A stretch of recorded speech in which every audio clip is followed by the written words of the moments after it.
you can make your anxiety work against you or for you. And one of the ways I made a program called the Future Authoring Program that I think helps people do that. Because one of the things you see when you're talking to people and they're trying to solve problems is that they're afraid to face the problem. And so then their anxiety is working against them, and you can think about it as antagonistic to rationality. But then I could say, well, why don't you think for a while about what your life would be like if you didn't face this problem? Because if you think that through, if you have a problem and you really think through what the consequences are going to be in 3 to 5 years of not facing it, then you're going to get more afraid of not facing it than facing it. And that's great, because then your anxiety, instead of standing in front of you, instead of you having a dragon that's guarding the path in front of you, you have one chasing you down the path from behind. That's a lot more useful.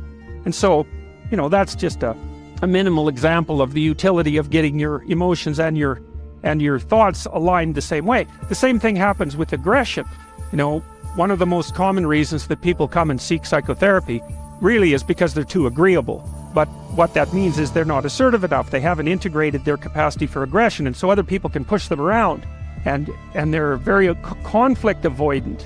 And so the consequences of that across time is that you don't stand up for yourself well enough, and you get taken advantage of, and that spirals badly downward. And so partly what you do when you're doing assertiveness training with people is you find out what they're angry about. And they're usually angry if they're not assertive enough because other people are taking advantage of them, or you could say because they're not putting their own necessities forward with enough force. It's hard to distinguish between those two things.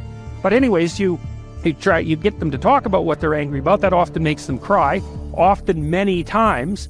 And then you get them to kind of envision what they would want to have instead, which they're often afraid to do because people are afraid to think about what they want, because that makes it more clear when they're not getting it, and that's painful, right? Or maybe they're afraid of hoping, so they won't specify a clear aim. But anyways, you get them to think about what they might want instead. You get them to think about the costs of not pursuing that, and then you help them develop strategies for integrating their aggression and with their thinking so that they can come up with a plan to approach the world in a more confident way. So for example, someone might come to me and say, I'm being bullied badly at work. And so then I'll say, well, what are your options? Do you have to put up with it? Well, we'll figure that out, because maybe you do. Maybe you don't have options. But here's how to find out. Get your damn CV together so it's pristine, right? It's ready to go. Get over your fear of a new interview, because people are generally afraid of that.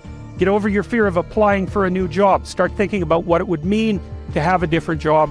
Start thinking about what it would mean to have a better job even, because maybe your fear is just making you stuck here. But I can tell you one thing, if someone's picking on you at work and you don't have options, you lose. So you get the person to start building a strategy. It's like, okay, if you're going to tell this person to stop, you have to know how to make them stop. And the one thing you need for sure is an option. And if you don't have an option, then maybe we start thinking about the fact that you need some more training or something like that, because you cannot negotiate if you don't have any power, especially if you're dealing with someone who's really out to get you or really disagreeable. If you don't have a leg to stand on, they'll just push you over, and maybe they'll jump on you too, because that's what they're like and they enjoy it anyways. So it's no joke. So you put your options behind you, and then you start to think about strategy. So I tell people, look, if you're being harassed at work, you document it every time it happens and you write it down. So you've got like 20 stories about it, and it's fully documented. And then you go confront the person at some point, but with at least 3 pieces of evidence. And you have some sense of what you tell them about what will happen if they don't stop. So you have to figure out, well, if they don't stop, what are you going to do about it? Leave? Not if you can't leave. So you have to be able to, wield a big stick and speak softly. But you see, that way that's how you take your aggression, which is an absolutely necessary part of your psyche, and manifest it up into a sophisticated means of dealing with the world. You don't just suppress it. You say, well, I should be able to put up with it, or I wish I wasn't so angry, or something. It's like, forget that. That's all that'll happen is your blood pressure will stay high and you'll die of a heart attack, because anger, for example, is a very toxic emotion, and it does cause heart damage over time. It's the only emotion that we really know that's been linked to things like cardiovascular risk. And anger is toxic because it's like you're driving a car, you're stepping on the gas and pushing on the brake at the same time, because anger tells you to run away and to attack at the same time, because you don't know what's going to happen.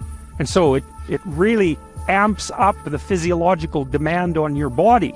And so if including your heart and your musculature. So if you stay like that for like 10 years, you're going to age 20 years. And that's a bad plan. So, you take your underground emotions and you integrate them into a sophisticated reality. Now, Jung said, so first of all, you unite your mind, your thinking, let's say, with your emotions. So that makes one thing instead of two fighting things. Okay, that's a good one. And then the next conjunction he talked about was, it isn't enough to unite your mind and your emotions. And he thought about that as a male-female pairing symbolically. That's how it would manifest itself sometimes in dreams. So you take the masculine element and the feminine element, the thinking and the emotion, unite those, and that makes you more like one thing. Okay, now all of a sudden that's represented as symbolically male, that one thing. And it unites with something else that's now represented symbolically female. That's the body. So you take the mind, emotion integration and integrate that in your body. So what does that mean? You act it out instead of just thinking. So there's this philosophical idea called now I'm going to forget what it's called.